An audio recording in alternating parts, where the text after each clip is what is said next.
السلام عليكم يا طيبين يا حلوين يا امامير. السلام عليكم، يا رب تكونوا طيبين ويا رب تكونوا بخير ويا رب تكونوا بسعاده ويا رب تحققوا كل اللي بتتمنوه واللي نفسكم فيه.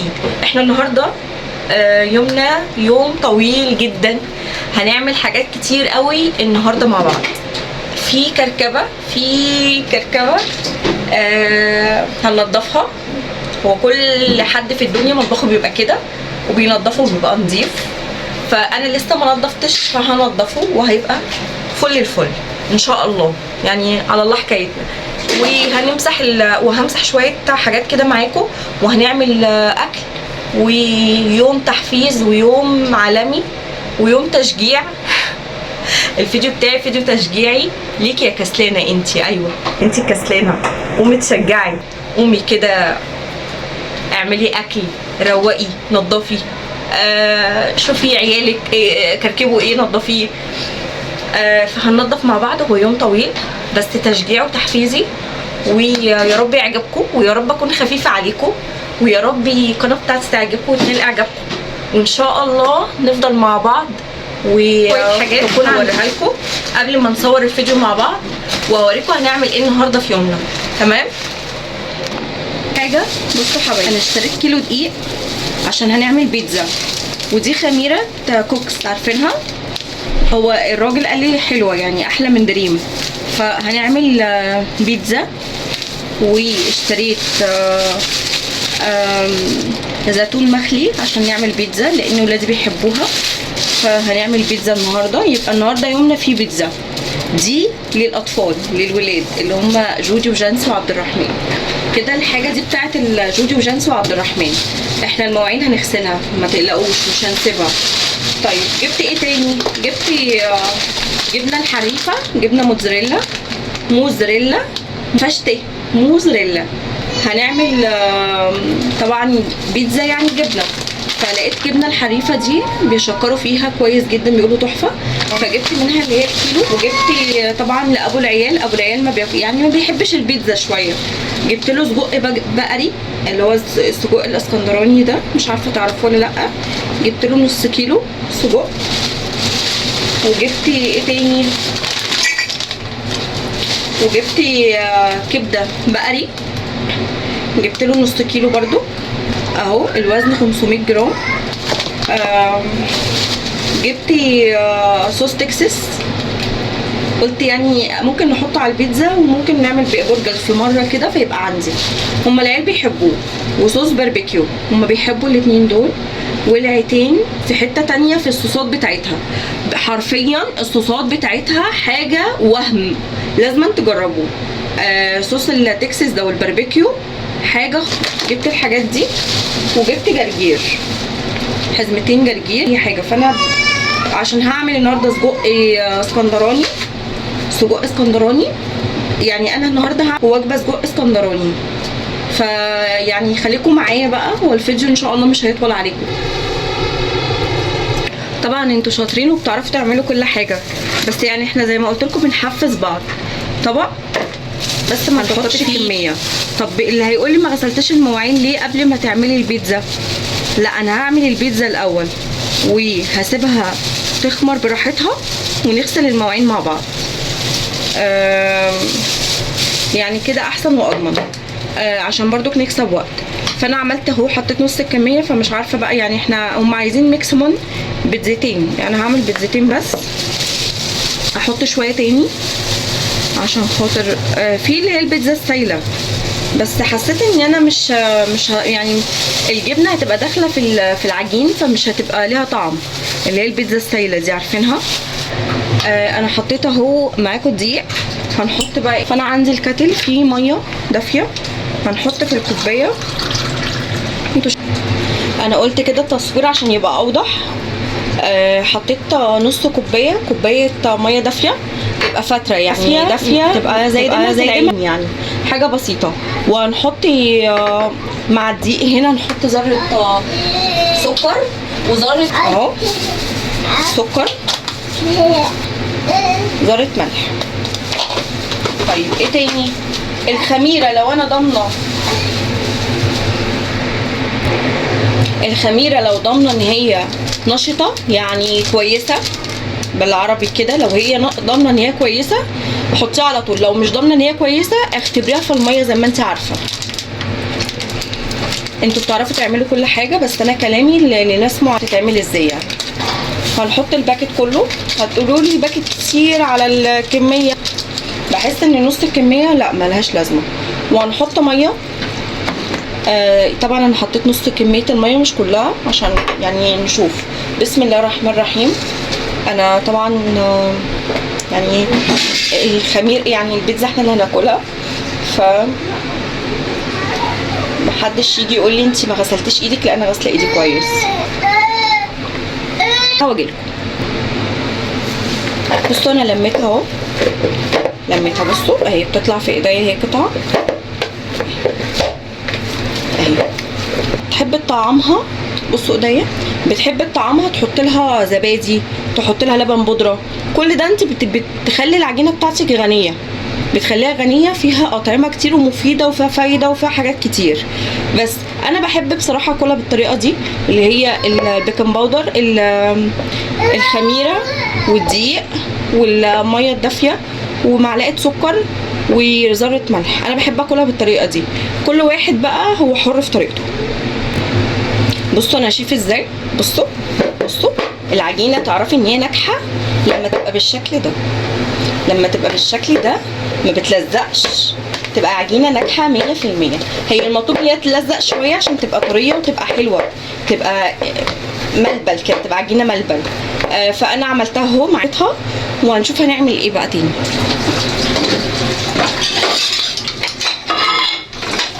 لازم الست تبقى نظيفه يا حبايبي اول باول.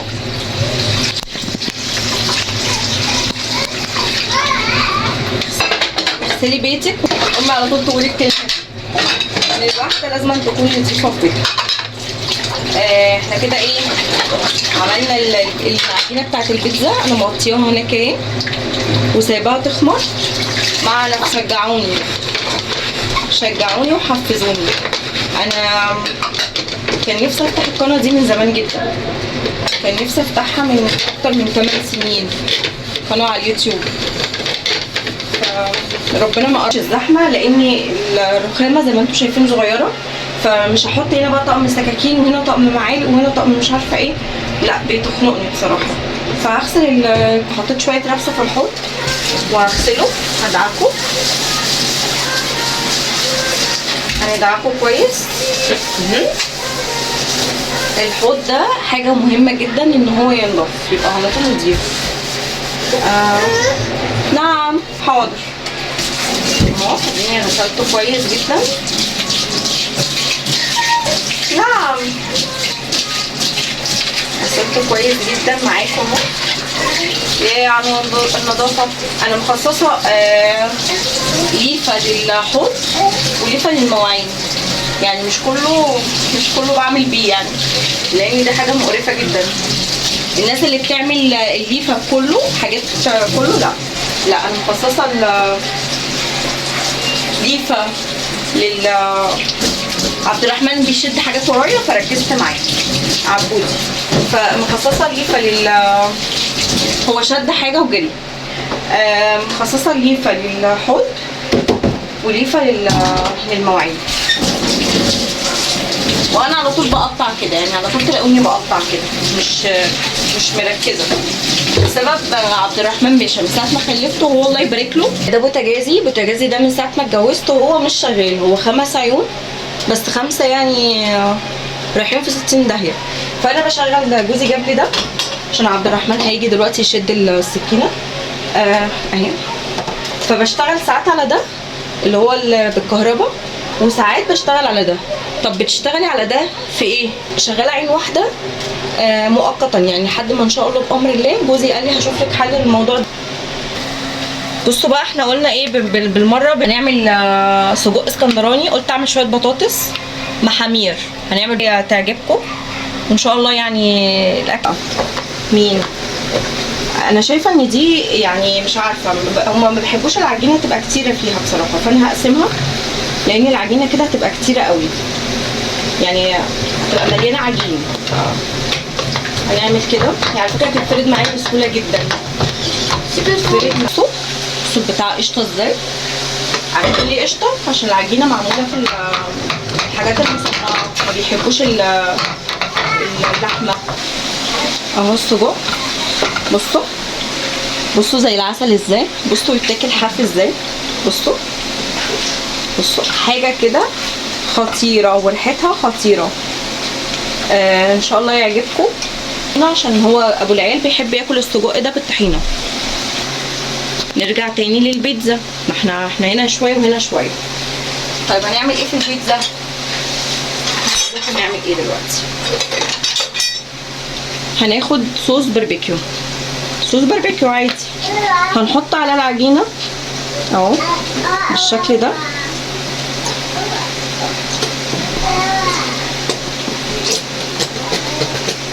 بالشكل ده، ندهنها كده كده كده كده كده اهو. ثواني بنعمل الطحينه.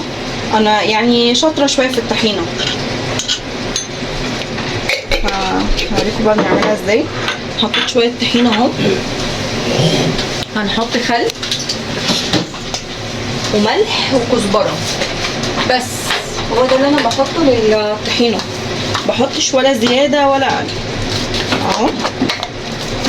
بحط معلقه ملح او خليها معلقتين. بحط شويه كزبره. لا مش عايز كزبره، بتدي طعم، ما ينفعش. ونحط بقى ايه؟ نحط خل، نحط معلقه خل كده ونقلب. قلبي كده، بصوا هتلاقيها قفشت، هتلاقيها قفشت. دي الطحينه كويسه. في طحينه مهما تحط لها تلاقيها سالت كده، بقت سايله. دي طحينه بتبقى مش حلوه. اهي بصوا، ولونها يفتحي كده. كل ده انا لسه ما حطيتش ميه، كل ده انا لسه ما حطيتش ميه. بصوا بس كده. حط ميه، نكمل بقى ايه ميه اهو. طبعا على حسب ما انت بتحبيها تقيله ولا بتحبيها خفيفه كده. وبعدين في اكل ينفع الطحينه فيه خفيفه، وينفع في اكل الطحينه فيه تقيله. يعني السندوتشات بتحب الطحينه التقيله.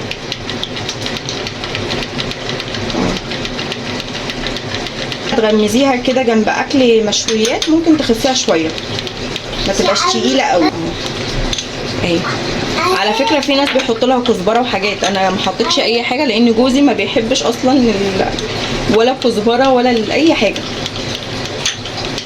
ولا الكمون. في ناس بيحطوا لها كمون. ممكن احط لها رشه الفلفل الاسود دي عادي اهو. نحط لها رشه فلفل اسود كده، ويبقى كده خلصنا الوجبه بتاعت جوزي. هحطها له واوريكم ايه الشكل النهائي بقى. يومنا لسه ما انتهاش، لسه هنغسل حزمه جرجير عشان نحط الاكل لابو العيال.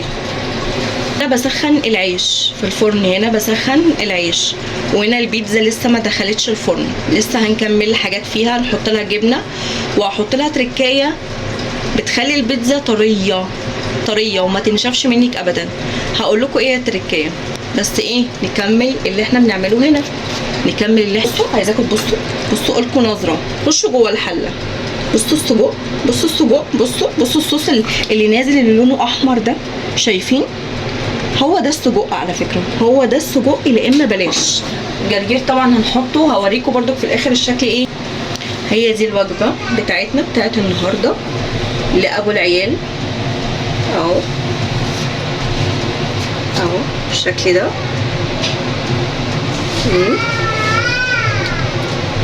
عملنا سجق اسكندراني، وعملنا بطاطس محمره، وعملنا طبق طحينه، وعملنا شويه جرجير. لسه في وجبه تانية هنعملها برضو، هنكملها في الفيديو ده بتاعت البيتزا، فخليكم معايا. رجعنا مع بعض، انا خلصت حرفيا، بس هنكمل يعني، احنا قدها هنكمل، احنا ما بنخلص. احنا الستات جوانا طاقه يعني سبحان الله. رجاله مش عندهم الطاقه اللي عندنا الحمد لله. فهنكمل بقى نشوف هنعمل ايه. السر اللي انا كنت بقول لكم عليه، السر هو بضايه. هنجيب بضايه وهنكسرها ونحط عليها شويه فلفل اسود وهنحطها على البيتزا قبل ما نحط الجبنه. هو ده السر اللي انا بقول لكم عليه، سر خطير وهيعجبكم. خليكم معايا ثواني. عايز ملح يعني؟ حطينا شويه فلفل اسود اهو، ومش هنحط ملح عشان خاطر الزيتون ده بيبقى فيه ملح اهو. رجيها كويس. ما تستغربيش اللي انا بعمله، ما تستغربوش خالص. بتوع البيتزا اللي بره بيعملوا كده في الشرقي، في البيتزا الشرقي كل النواحي ما تبقاش فيه حته ناشفه، ما تبقاش فيه حته ايه ناشفه. وانا بعملها كده وما تقلقش على ضمانتي. الفقره الخاصه بتاعت جبنه الحريفه. الجبنه دي كويسه جدا ممتازه، انا جربتها مرتين. ريحتها ريحه اللبن، ريحه الجبنه القريش، هي ريحتها ريحه حلوه كده. نعملها كده نفتفتها. انا غاسله الرخامه وغاسله. ماشي يا بودي، انا غاسله كل حاجه كده. نحط كده في كل حته اهو بالشكل ده. نحط كده اهو بالشكل ده، وهنحطها بقى في الفرن. يلا بينا على الفرن.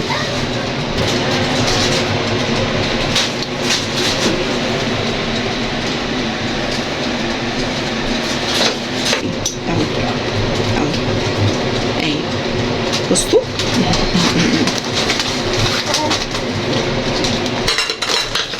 افتح له كيس البيضه. ولادي الاطفال بيحبوا الجبنه الموتزاريلا، فهنحط عليها جبنه موتزاريلا. هنحط عليها ايه؟ جبنه موتزاريلا. في الاطباق بس انا ما جربتهاش الحقيقه. انا جربت الحريفه دي عجبتني يعني. بص اهي البيتزا اهي. هنقطعها بقى مع بعض وهنشوف الدنيا بقى. الدنيا بتقول ايه. انا ما عنديش القطاعه اللي هي بتاعت البيتزا، فيعني خلاص يعني احنا مش هنقف على كده يعني، هنتصرف اهو. وهنشيل القطعه اهي. بصوا يا حبايبي، بصوا بصوا